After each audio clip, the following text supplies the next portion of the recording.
Hello guys, ഇന്ന് നമുക്കൊരു നാടൻ സ്രാവ് കറി ഉണ്ടാക്കാം. അതിന് ഞാനൊരു പാനിൽ കുറച്ച് വെളിച്ചെണ്ണ ഒഴിച്ച് തേങ്ങ വറുത്തെടുക്കുന്നുണ്ട്. അതിലേക്ക് ആവശ്യമായിട്ടുള്ള കറിവേപ്പിൻ്റെ ഇലയും കൂടി ആഡ് ചെയ്തിട്ട് നന്നായിട്ടൊന്ന് വറുത്തെടുക്കാം.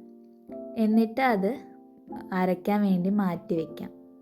ഇതേ സമയം വേറൊരു മൺചട്ടി എടുത്ത് അതിലോട്ട് വെളിച്ചെണ്ണ ആഡ് ചെയ്ത് അതിൽ ആവശ്യത്തിനുള്ള ഉലുവയും കറിവേപ്പിൻ്റെ ഇലയും പിന്നെ ഇഞ്ചി, വെളുത്തുള്ളി, പിന്നെ ചെറുള്ളി ചതച്ചതും കൂടി ആഡ് ചെയ്യാം.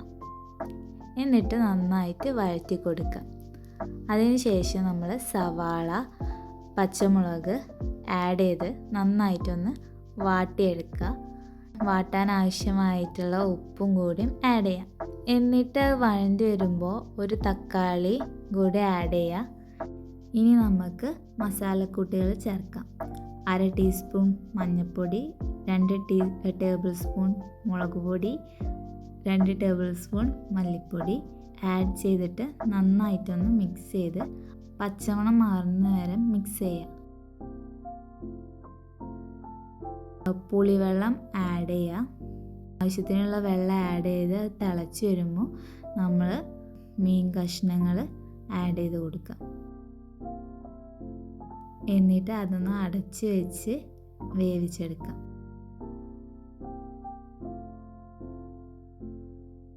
അതൊന്ന് വെന്ത് വരുമ്പോൾ നമ്മൾ ആദ്യം അരച്ച് വെച്ച് തേങ്ങ മിക്സ് കൂടി ആഡ് ചെയ്തിട്ട് ഒന്നും കൂടി നന്നായിട്ടൊന്ന് വേവിച്ച് കഴിഞ്ഞാൽ നമ്മുടെ കറി റെഡി.